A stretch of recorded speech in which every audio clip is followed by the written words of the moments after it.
Hello everyone, how are you all. So आज हम लोग बात कर रहे हैं IBPS AFO का कंप्लीट प्रिपरेशन गाइडलाइंस स्टार्ट कर रहे हैं। ये कैसे 2024-2025 के लिए कम्प्लीटली न्यू अप्रोच से स्टार्ट करें।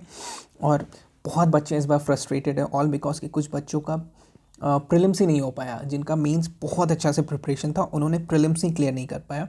तो उनके लिए, और जो भी नॉर्मल स्टूडेंट जिनका भी मेंस अच्छा नहीं गया, जिनको पता है कि मेंस में मेरा 30, 31, 32 आ रहा है, उनको पता है कि अल्टीमेटली वो बाहर होने वाले हैं।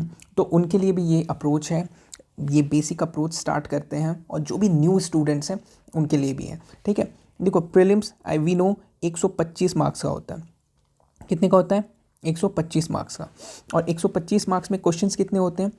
इसमें 50 क्वेश्चंस होते हैं, रीजनिंग में 50 क्वेश्चंस होते हैं, इंग्लिश में 50 क्वेश्चंस होते हैं। ठीक है, एग्रीकल्चर 60 मार्क्स का होता है, इसको कन्वर्ट करते हैं 80 मार्क्स में। कैसे कन्वर्ट करते हैं 60 मार्क्स को? 1:33, 60 मार्क्स का क्वेश्चन पर क्वेश्चन 1 मार्क्स का होता है। और इसको हम लोग इंटू करते हैं 1:33 के मार्क्स से, तो ये 80 मार्क्स का होता है। और इंटरव्यू 20 मार्क्स का होता है। ठीक है, एक्चुअल में देखो इंटरव्यू वो 100 मार्क्स का लेते हैं, उसको कन्वर्ट करते हैं 20 में। ठीक है, तो 20 मार्क्स का होता है। तो ये 80 हो गया और ये 20 हो गया। ठीक है, तो दोनों मिला के क्या होता है? 100 मार्क्स। हाँ, और 100 मार्क्स पे आपका सिलेक्शन बनता है कि सिलेक्शन आपका जो मेरिट बनता है कि आपका कितना मार्क्स है, उससे आपको करते हैं कि कितना आपका मार्क्स गया, कितना मेरिट गया और आपका कितना मार्क्स आया। ठीक है, तो देखो ये तो ओवरव्यू था। ठीक है, ये सबको पता रहता है कि मेन 60 मार्क्स का है, ये 125 मार्क्स का है। क्वेश्चंस 50 रहते हैं, रीजनिंग में 50 रहते हैं, इंग्लिश में 50 रहते हैं। हुआ क्या है इस बार कट ऑफ बहुत ज़्यादा चला गया। हाँ, इतना ज़्यादा चला गया कि कोई एक्सपेक्ट भी नहीं किया था कि 36.88 कट ऑफ चल गया। तो इससे क्या हुआ ना कि लोगों में केओस फैल गया, क्योंकि सब लोग प्रीवियस ईयर 17.75, उसके बाद आपका कट ऑफ 36.88 जाएगा। केओस फैलेगा ही। आप प्रिपरेशन करोगे इस लेवल को देख के कि यार मेरे प्रीलिम्स में मार्क्स तो ऐड होने वाला नहीं है, तो प्रिपरेशन मैंने इस लेवल का किया और 30 को टारगेट रखा। इवन मैंने 30 लाया भी, 30, 31, 32 लाया भी, पर फ़ायदा नहीं हुआ क्योंकि कट ऑफ बहुत ज़्यादा चला गया। तो चलो कोई नहीं, हो जाता है ऐसा। तो इस बार हम लोग क्या करते हैं, इस बार बहुत कॉम्प्रिहेंसिव वे से स्टार्ट करते हैं। ठीक है, कॉम्प्रिहेंसिव वे से स्टार्ट करते हैं। और उसके लिए प्रॉब्लम कहाँ हुआ, क्या चीज़ गलती हुई और क्या चीज़ एक्चुअल में, अगर आप फ्रेशर्स हो ना, तो क्या चीज़ एक्चुअल में गलतियाँ होंगी आपसे, वो सब चीज़ के बारे में हम लोग अभी डिस्कस करते हैं। और इसको धीरे धीरे धीरे धीरे ठीक करने की कोशिश करते हैं। सबसे पहली चीज़ जो हम लोग आएंगे, जो इस बार सबसे ज़्यादा परेशानी वाली चीज़ बनी, वो है प्रीलिम्स। प्रीलिम्स में क्या हुआ कि कट ऑफ्स ही पूरे नहीं हुए, कट ऑफ्स ही क्लियर नहीं हुए। वो क्या रीज़न थे? सबसे पहले हम लोग देखेंगे रीजनिंग के। सबसे पहले हम लोग देखेंगे रीजनिंग। रीजनिंग में क्या इशू हुआ? देखो रीजनिंग एक ऐसा सब्जेक्ट है ना जो, देखो सबसे पहले कॉम्प्रिहेंसिव वे में हम लोग रीजनिंग देखेंगे। रीजनिंग जो है ना, दूसरे जैसे अगर आप IBPS PO के कंपैरिजन करोगे, हाँ, तो PO का जो प्रीलिम्स होता है ना और मेंस होता है, हाँ, तो रीजनिंग देखो मेंस लेवल के आते हैं। हाँ, PO लेवल प्रीलिम्स के लेवल के नहीं आते हैं। तो आपको जो भी प्रैक्टिस करना है ना, PO के मेंस लेवल का प्रैक्टिस करना है। देखो मैं सीधा सीधा आपको रीजनिंग में बता दूँ, रीजनिंग में वही जीतेगा जिसका पजल्स अच्छा होगा। ठीक है, पजल्स जो अच्छा करेगा उसका रीजनिंग अच्छा होगा। पजल्स मतलब क्या? देखो पजल्स एक दिन का चीज़ नहीं है, आप 10 दिन में इसको नहीं सीख सकते। अगर आप सोचोगे 10 डेज में सीख जाऊंगा तो नहीं सीखोगे। ठीक है, इसमें आपको टाइम देना होगा। ये पजल्स जो होता है ना, देखो reasoning is all about what, growing your mind. जो आपका माइंड है ना, उसको ग्रोथ करना है। हाँ, ग्रोथ करना है माइंड का। माइंड का ग्रोथ एक दिन में नहीं होता है, यू नीड टाइम। हाँ, यहाँ पे आपको क्या करना होगा कि अगर आप फेब से स्टार्ट करो, ठीक है, तो यू नीड एक पजल्स रोज। ठीक है, 1 पजल्स डेली।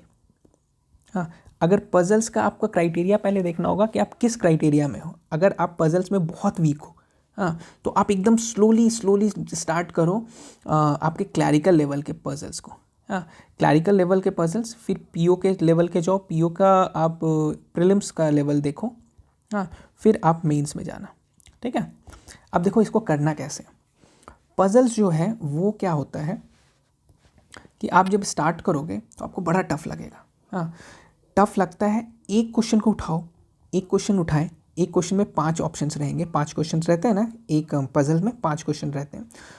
एक क्वेश्चन को लेके दिन भर बनाओ, एक दिन पूरा दिन बनाओ। अगर आप एक दिन में पजल्स को बना लेते हो, क्लैरिकल लेवल का भी अगर आप एक दिन में बना ले रहे हो एक पजल, हाँ, आप एकदम टेंशन फ्री हो जाओ। आपका दिमाग अच्छा है, हाँ, आपका दिमाग अच्छा है, इसका मतलब आप क्लैरिकल लेवल के पजल्स को नहीं बनाना है, अब आपको पीओ लेवल के पजल्स को बनाना है।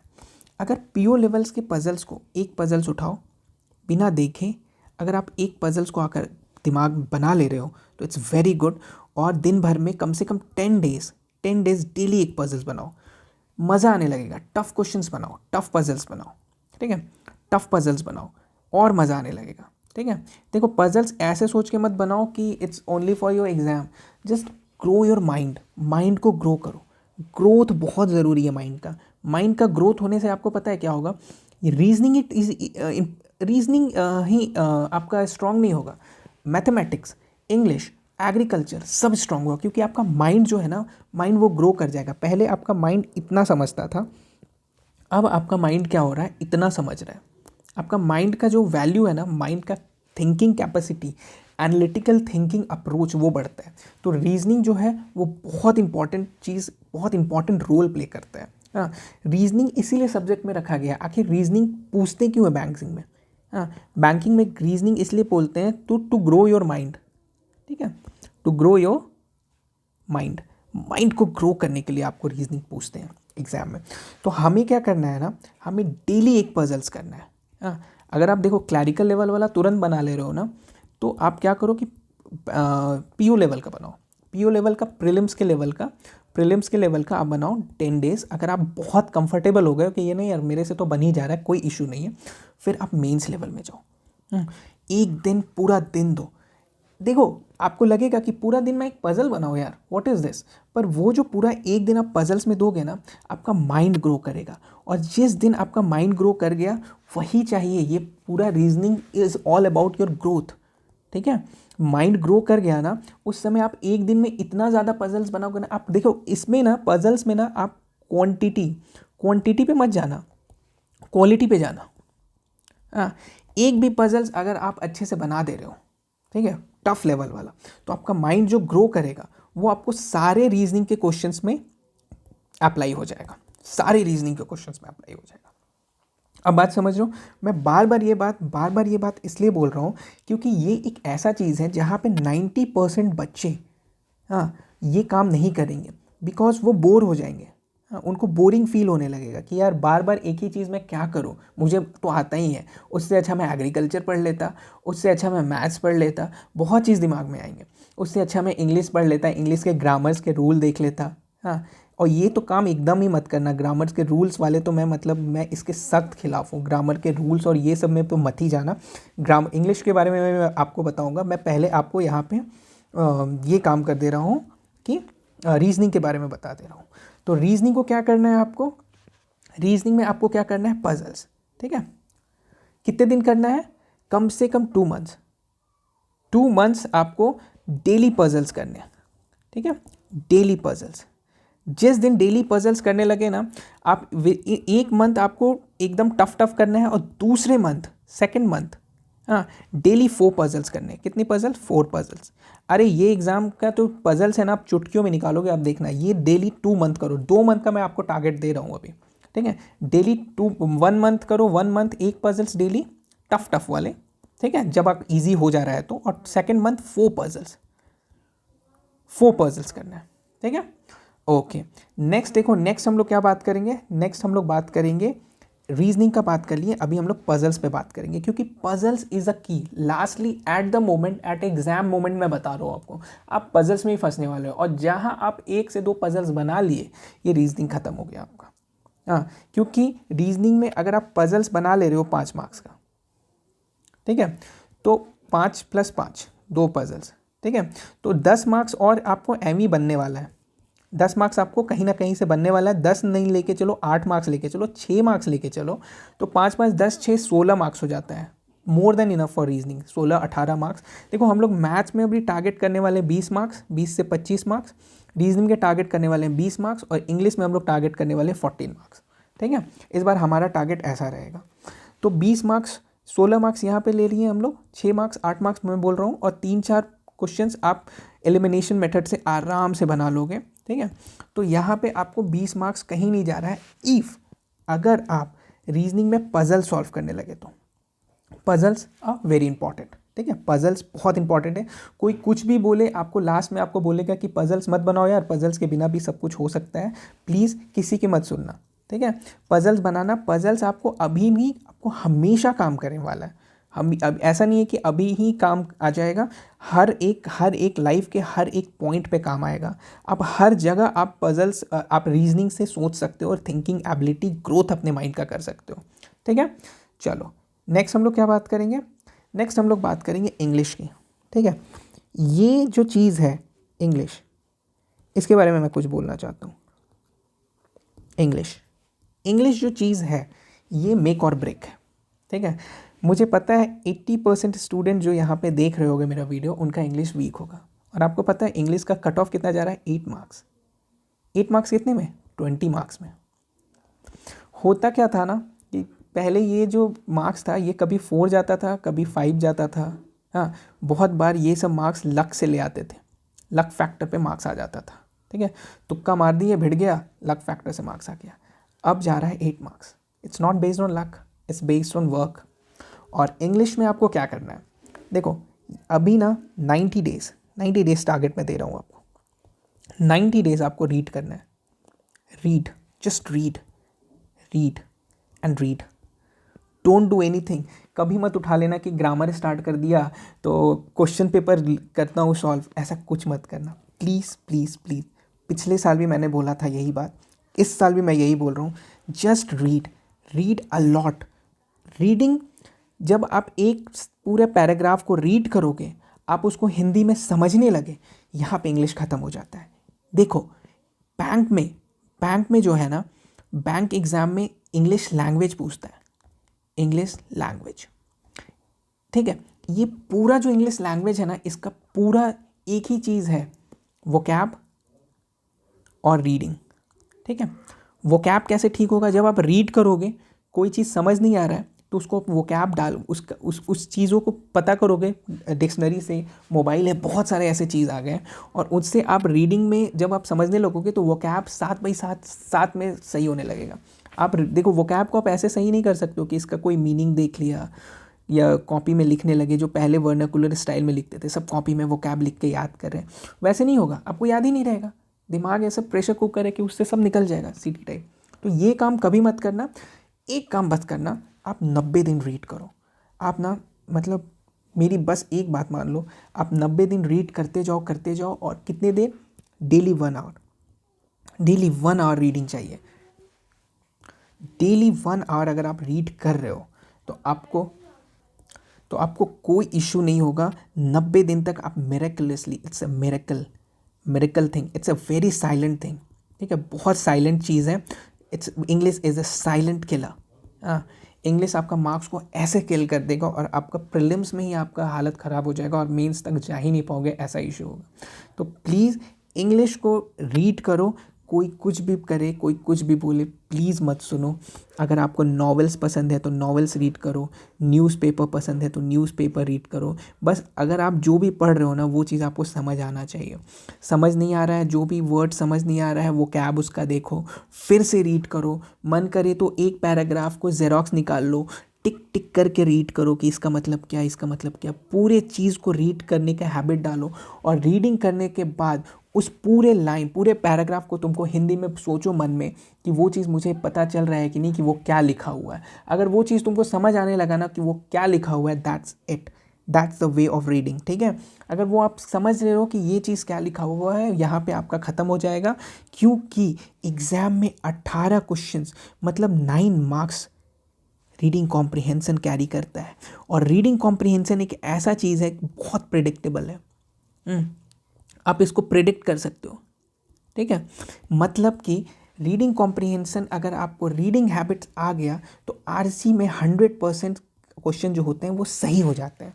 बाकी सब में जैसे आपको जो स्पॉटिंग द एरर आता है, और भी जो क्वेश्चंस आते हैं, वो चीज़ में सही होने के चांसेस बहुत कम होते हैं। पर रीडिंग कॉम्प्रिहेंसन के क्वेश्चंस सही हो सकते हैं if you are very good in reading, ठीक है। दूसरी चीज़ें क्या होती हैं कि जो भी क्वेश्चंस आते हैं वो बस रीडिंग हैबिट्स पे ही आते हैं। आप अगर रीडिंग हैबिट आपका अच्छा हो गया ना, तो वो सब fill in the blanks, 2 words वाले जो होते हैं, सब चीज़ आप पिक कर सकते हो, all because of reading. Just don't do any thing, please read. English में 90 दिन तक रीड करो, उसके बाद फिर से वो सब क्वेश्चंस में जाओ जिन क्वेश्चन से आपको डर लगता था। आप अमेजिंग, आपको फील होगा ना कि कुछ जादू हुआ है मेरे साथ, ठीक है। वो जो क्वेश्चंस हैं, वो जिससे डर लगता था, वो सब क्वेश्चंस तो मुझे समझ आ रहा है, ठीक है। वो क्वेश्चन मैं कैसे गलत कर दिया, ऐसे आपको फील आएगा। जस्ट रीड रीड 90 डेज तक। कोई भी इशू हो, रीडिंग हैबिट्स के लिए कोई भी इशू हो, जस्ट मेरे पर रीच आउट करो। तुम्हारे पास डिस्क्रिप्शन में मेरा आपको वो मिल जाएगा, टेलीग्राम का लिंक मिल जाएगा, वहाँ से रीच आउट करो। What to read, how to read, कोई भी प्रॉब्लम हो रहा है रीडिंग में, मुझे बताओ, क्योंकि reading is a basic thing. मैंने खुद में ये डेवलपमेंट देखा है, इसलिए मैं आपको प्लीज़ प्लीज़ 50 बार प्लीज़ करके बोल रहा हूँ, ऑल बिकॉज कि मैंने बहुत अपने आप में डेवलपमेंट देखा है, ठीक है। मैथमेटिक्स कुछ नहीं है, mathematics is all about practice. अब यहाँ पे कोई मिरेकल काम नहीं करेगा, it's all about practice. Practice करना होगा आपको। क्वेश्चन देखिए, क्वेश्चन देख के प्रैक्टिस कीजिए। PYQs देखिए, PYQs मॉक्स देखिए।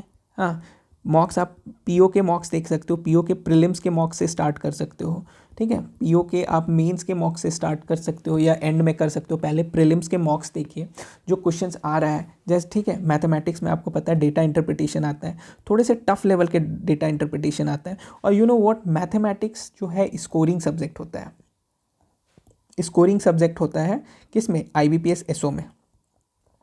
हाँ, देखो IBPS SO में स्कोरिंग क्यों होता है, क्योंकि आपका इंग्लिश पहले ही से ठुका पड़ा है। हाँ, रीजनिंग टफ आता है, ठीक है। रीजनिंग में आप 20 ले आए तो आप बहुत बहुत महान काम कर दिया, अगर आप 20 ले आए तो यहाँ पे मैथ्स बच जाता है, जहाँ पे आप मार्क्स को गैदर कर सकते हो और मार्क्स को, अपने पूरे ओवरऑल मार्क्स को बढ़ा सकते हो, ठीक है। तो अब हम लोग क्या बात करेंगे, अब हम लोग बात करेंगे मेंस के बारे में, मैथ्स के बारे में। तो मैथ्स में हम लोगों को क्या करना है, थोड़ा सा क्लियर फोटोज़ निकालते हैं, क्लियर प्लेस निकालते हैं, उसके बाद हम लोग मैथ्स के बारे में बात करते हैं। तो सबसे पहले हम लोग बात करेंगे मैथ्स। अब मैथ्स में देखो 2 चीज़ आ जाता है, एक हो जाता है अरिथमेटिक, एक हो जाता है DI, DS भी हो जाता है, डेटा सफिशिएंसी। एक आपको नॉर्मल क्वेश्चंस आते हैं जो कि बहुत प्रिडिक्टेबल क्वेश्चन होते हैं, बहुत प्रिडिक्टेबल क्वेश्चन होते हैं। प्रिडिक्टेबल क्वेश्चंस में क्या क्या आ जाते हैं, जैसे इक्वेशंस वाले क्वेश्चंस पता है आपको आना है। हाँ, आपको जंबल्स वाले क्वेश्चंस पता है आपको आना है, इक्वेशंस 5 क्वेश्चन, जंबल्स वाले 5 क्वेश्चंस, ठीक है। अर्थमेटिक 15 से 20 क्वेश्चंस रहते हैं, टोटल मैथ्स में 50 क्वेश्चन होते हैं, ठीक है। और DI DS से 15 से 20 क्वेश्चन रहते हैं, ठीक है। देखो, this is the most important cheese, most easiest things, approximation. यहाँ से 5 question, this is the most important things. यहाँ से आपको गैदर करना है 12 से 15 मार्क्स, ये सबसे इजी रहता है। और बेसिकली 95% लोग ये क्वेश्चन को ज़रूर बनाते हैं, ठीक है। तो अगर हम प्रिडिक्टेबल चीज़ों को बनाने लगे ना, बहुत लोगों का है कि अर्थमेटिक छोड़ देते हैं, जो IBPS SO के लिए प्रिपरेशन कर रहे हैं ना, वो अर्थमेटिक को हमेशा छोड़ देते हैं। और इट्स नॉट बैड कि अर्थमेटिक को आप छोड़ दे रहे हो पूरा, तो मगर DI और DS को पूरा कंप्लीट कर लो। डेटा इंटरप्रिटेशन और डेटा सफिशिएंसी से क्वेश्चन जो भी आ रहे हैं, अगर आप 15 से 20 में 10 भी, दो भी DI आप कर ले रहे हो, 2 DI भी कर ले रहे हो, तो यू कैन गैदर यहाँ से 10 मार्क्स और यहाँ से 12-15 मार्क्स और 1-2 मार्क्स, अगर आप लास्ट में आपको टाइम बचा तो 1-2 मार्क्स यहाँ से भी, क्योंकि अर्थमेटिक में कभी कभी ना बहुत ईजी क्वेश्चन भी आ जाते हैं, 15-20 में 2-4 तो ईजी क्वेश्चन रहते ही हैं, ठीक है। तो मैं अर्थमेटिक का बहुत बड़ा फ़ैन नहीं हूँ, ऑल बिकॉज कि इसके लिए आपको पूरा एक सेक्शन पढ़ना पड़ेगा। जैसे आपको CI हो गया एंड SI हुआ, ठीक है। मिक्सचर्स पढ़ना पड़ेगा, एलिगेशंस पढ़ना पड़ेगा, हाँ, स्पीड टाइम डिस्टेंस पढ़ना पड़ेगा, हाँ, बोट्स एंड स्ट्रीम्स पढ़ना पड़ेगा, बहुत चीज़ें जो पढ़नी पड़ेगी। प्रॉफिट एंड लॉस पढ़ना पड़ेगा, टाइम स्पीड डिस्टेंसेस होते हैं, फिर आपको परसेंटेज पढ़ना पड़ेगा, हाँ, बहुत चीज़ें पढ़नी पड़ती हैं। तो मैं इसका बहुत बड़ा फ़ैन नहीं हूँ, क्योंकि रिटर्न ऑफ इन्वेस्टमेंट उस लेवल का नहीं है, क्योंकि आप मार्क्स तो यहाँ से भी ला सकते हो, ठीक है, और यहाँ से भी ला सकते हो। But if you are very good in arithmetic, 10 तक बहुत अच्छा किया है, तो एक बार ज़रूर देख लेना, यहाँ से आप मार्क्स अच्छा गैदर कर सकते हो, बहुत कम ROI के साथ, मतलब बहुत अच्छे ROI के साथ, सॉरी, ठीक है। तो ये हो गया आपका मैथमेटिक्स का चीज़, ठीक है। नेक्स्ट हम लोग बात करेंगे नेक्स्ट हम लोग बात करेंगे, यहाँ पे मैथ्स हो गया, रीजनिंग हो गया, इंग्लिश हो गया। प्लीज़ इंग्लिश में ज़रूर रीड करना। अब हम लोग बात करेंगे एग्रीकल्चर की बातें। एग्रीकल्चर इज़ अ किंग, ठीक है, ये पूरे एग्ज़ाम का किंग कौन है? एग्रीकल्चर। एग्रीकल्चर किंग है। अब एग्रीकल्चर को हम लोग डिवाइड करेंगे डिफरेंट डिफरेंट पार्ट्स में, ठीक है। चलिए, तो एग्रीकल्चर में हम लोग क्या देखेंगे? एग्रीकल्चर में सबसे पहले देखेंगे कौन से बुक्स को करना है, TNU वेबसाइट्स को करना है, ICAR के कुछ ई बुक्स आते हैं उसको करना है, स्कीम्स बहुत आए हैं इस बार एग्जाम में, और स्मार्ट स्टडी, ठीक है। ऑल दो यहाँ पे हम लोग सबसे पहले बुक की बात करेंगे, तो देखो बुक में है ना, बुक में I will recommend you RK Sharma. RK Sharma कर लेना, बहुत अच्छे से लिखा हुआ है। एक देखो नेमराज सुंडा जो है ना, नेमराज सुंडा, ये आपको रिवीजन के लिए बहुत सही है, पर ना प्रॉब्लम क्या है ना, नेमराज सुंडा के साथ आप बोर हो जाओगे। हाँ, RK शर्मा के साथ क्या फ़ायदा है ना कि आप बोर नहीं होगे, थोड़ा सा ना बहुत डिटेल में लिखा हुआ है, तो आपको पढ़ने में थोड़ा मज़ा आएगा, ठीक है। तो आप क्या करो कि RK शर्मा पहले कंप्लीट कर लो और नेमराज सुंडा बाद में कंप्लीट करना। पहले RK शर्मा करो, अभी स्टार्ट RK शर्मा से करो, और यहाँ पे side by side smart study करते रहना है हमें, ठीक है। ये एक डिफरेंट अप्रोच होगा इस टाइम हमारा, ठीक है।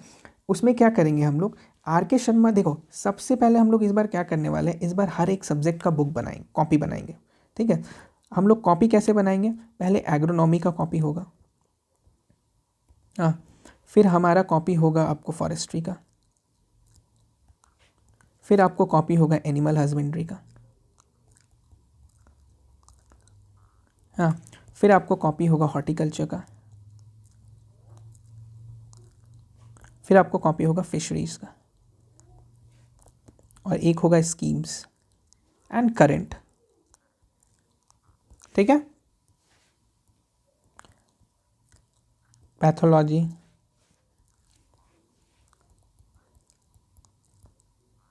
इंटेमोलॉजी,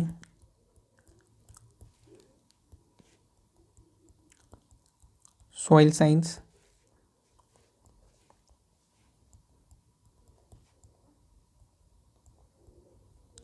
सॉइल माइक्रोबायोलॉजी, और एक होगा general miscellaneous question, general miscellaneous copy. ये कॉपी जो होगा ना, या तो देख एक कॉपी मोटा सा खरीद लेना, उसमें डिवाइड कर लेना डिफरेंट डिफरेंट सेक्शन, हाँ, और नहीं तो क्या करना कि पतले पतले कॉपीज़ खरीद लेना सबके, ठीक है। और हम लोग को बनाना है स्मार्ट नोट इस बार, स्मार्ट नोट्स, ठीक है। स्मार्ट नोट्स में क्या रहेगा ना, देखो इस बार के जो पूरे क्वेश्चन पेपर था ना, जो भी क्वेश्चन पेपर था उसमें कुछ क्वेश्चन ऐसे थे ना जो बहुत स्मार्ट नोट्स बनाने पे ही आएंगे। आपको बहुत एक्सटेंसिव सोच रखना होगा। क्या रखना होगा? Extensive thinking. एक्सटेंसिव थिंकिंग का मतलब आपको ना हमेशा ना नॉलेज गेन करने के लिए, नॉलेज निकालने के लिए डिफरेंट डिफरेंट चीज़ें पढ़ते रहनी होगी, डिफरेंट डिफरेंट जगह देखना होगा। जैसे मान लो तुमने, देखो मान लो तुमने कल को फॉरेस्ट्री का बना लिया नोट्स, ठीक है। फॉरेस्ट्री का नोट्स के लिए सबसे इंपॉर्टेंट चीज़ है, एक बुक है के मणिकंदन, मणिकंदन। ये प्रॉपर बहुत ज़बरदस्त बुक है। और आप अगर मेरे प्रीवियस सेगमेंट में जाके देखना, प्लेलिस्ट में मैंने सब बताया था कि देखो इंस्ट्रूमेंट के बारे में, इंस्ट्रूमेंट कहाँ लिखा हुआ है, कहाँ बना हुआ है, और मेरे जो टेलीग्राम का ग्रुप है उसमें वो बुक भी डाला हुआ है, ठीक है। तो मैं फिर से आपको बताता हूँ, के मणिकंदन के कुछ स्पेसिफिक पेजेस हैं, अगर आप वो पढ़ लोगे ना, अगर वो उस जगह से नोट्स बना लोगे ना, तो आपका बहुत मतलब कहीं वहीं से क्वेश्चन ही आएगा, कहीं से वहाँ से अलग से क्वेश्चन नहीं आएगा। और आप देख लेना प्लेलिस्ट में जाके कि मैंने के मणिकंदन को कितने अच्छे से एक्सप्लेन किया है, ठीक है। तो आपको क्या करना है, थोड़ा सा स्मार्ट नोट्स बनाना है। स्मार्ट नोट्स के लिए क्या करना है, हम लोग सबका ना एक प्रॉपर नोट्स बनाएंगे।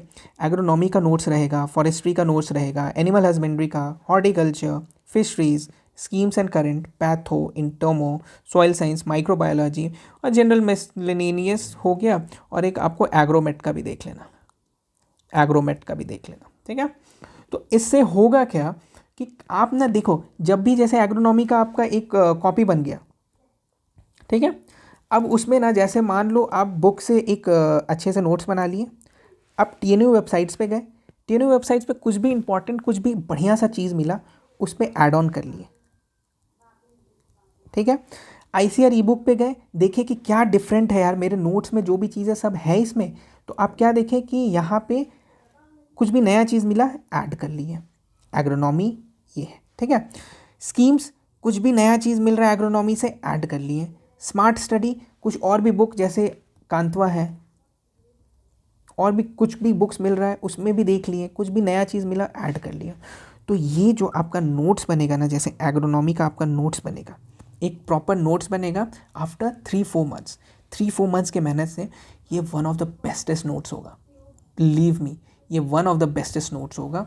जो नोट्स मतलब कि आप उस पर प्राउड फील करोगे, ऐसा नोट्स बनाना है। हाँ, वही काम हम लोग सब पे करेंगे साइड बाय साइड, ठीक है। हर एक चीज़ पे काम करेंगे। सबसे पहले आपको क्या काम करना है, सबसे पहला काम, जो भी आप अभी हो, कुछ भी नहीं कर रहे हो, अगर आप स्टार्ट कर रहे हो एग्रीकल्चर को, तो it's your first duty to complete R K Sharma एकदम by heart. By heart R K Sharma को कंप्लीट करना है, उसके बाद आगे बढ़ना है। 60 डेज़ दो चाहे 50 डेज़ दो, पूरा आर के शर्मा को कंप्लीट करो, और उसके बाद एग्रीकल्चर को लेके एक कंप्लीट स्ट्रैटेजी वीडियो मैं बनाऊंगा, जिसमें मैं E to Z आपको बताऊंगा कि how to make notes, how to add on that notes and all, ठीक है। चलिए, थैंक यू सो मच। कुछ भी चीज़ हो, कोई भी इश्यूज़ हो, कमेंट डाउन कीजिए, और मेरे टेलीग्राम ग्रुप से ज़रूर ऐड हो जाना। उसके बाद मैं डिफरेंट चीज़ें करूँगा, जैसे कि मैं ना इस बार YT चैनल पे इतनी कम्प्रीहेंसिव कोर्स लाऊंगा ना, बहुत कम्प्रीहेंसिव वे से पढ़ाऊंगा, बहुत अच्छे से मैनेज करके। एक अच्छे से प्लेलिस्ट रहेगा, और प्लेलिस्ट में आपको सब कुछ मिल जाएगा। यू विल फील प्राउड कि इतने अच्छे से मैंने बताया है, आपको कहीं भी नहीं मिलेगा। आपको कोई भी आप पेड ले लेना, उतना अच्छा से नहीं मिलेगा। The way I explain you, आप बहुत फील करोगे प्राउड कि यार thank you for all that, ठीक है। ऐसे करके आप ज़रूर बोलोगे मुझे, और this is what I want from you all. चलो, thank you so much, bye bye, take care.